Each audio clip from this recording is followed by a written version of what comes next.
crime. It's a serious subject. People fear it and then idolize it in movies. If you want to know what I think of it, I think I'd make a terrible criminal. Not because I'm incapable of doing dumb things. I'm a professional at doing that. But because I'm too dumb to predict the outcome. When I was about 10, I had this friend with a giant dog. This dog was so giant, it should have been a warning sign to my obsession with wild animals. I was hugging him, smushing his face, going, "Oh, who's my little Cujo? Who's just gonna eat me up?" One day, however, me and my friend were poking around his dad's stuff like two FBI agents looking for evidence of a crime. We do in fact find evidence. A bottle of deer urine. Not for cheating on a drug test. Although, can you imagine the doctor? So your results came in.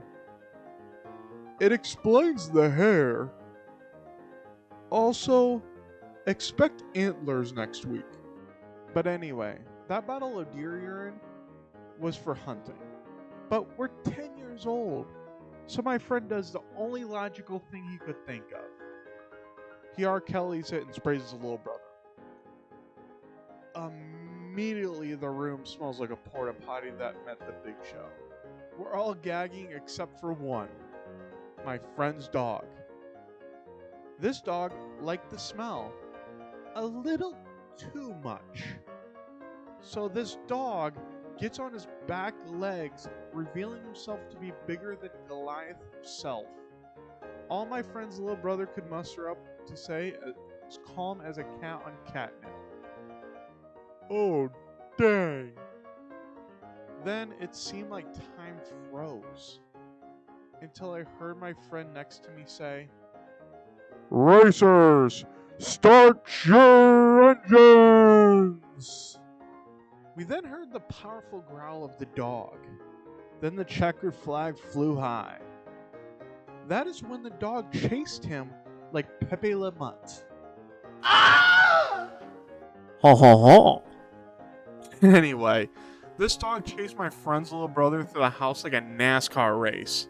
And just like NASCAR, the sounds we heard were just primal. I was over there commentating going, "Boogity, boogity, boogity.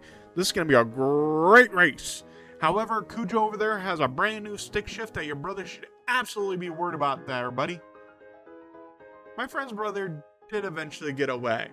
However, he did ask me later on, how come I didn't save him? And I thought to myself, honesty is the best policy. So I'm just going to be honest and tell him I couldn't breathe. So he asked me, "Why? Because of the smell of the deer urine?" And I went, "No, because I was laughing too hard." Anyways, despite my lack of criminal skills, there are real life criminals out there. You've got to be more careful than Mickey Mouse in a snake pit. Oh boy. But there's one group of criminals out there you never even thought existed. Animals. And I'm about to tell you all about it right now.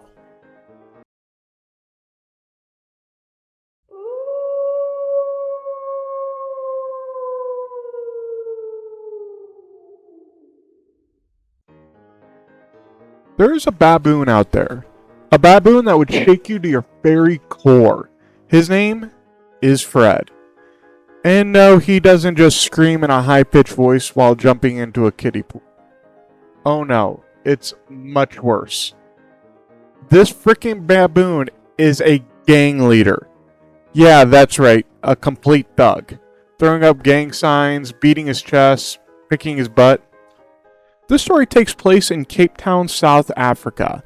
According to The Guardian, in a report published on November 25th, 2009, Fred and his gang of baboons raided cars, sometimes up to 29 baboons at a time, breaking into 4 cars in a single day. They were running up to cars like, "Hey, get out of the car, buddy. I'll stain your clothes, I swear to God." What made Fred even scarier was that he wasn't just some mobster monkey making people offers they simply couldn't refuse. He was smart. He would watch, study, and learn.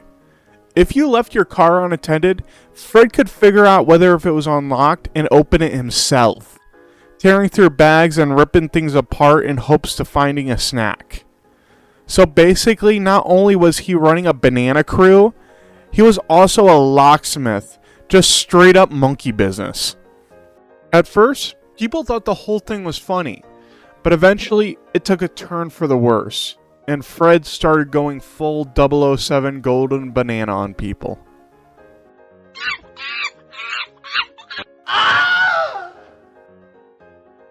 And sadly, eventually he ended up injuring 3 people.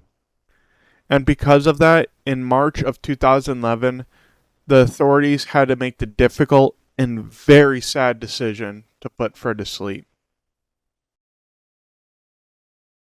Yes, with this short story, I did say some jokes, but I also realized it's really sad. But like a lot of stories, there's a lesson here. Fred didn't wake up one day and choose violence. He woke up and realized that humans have the snacks.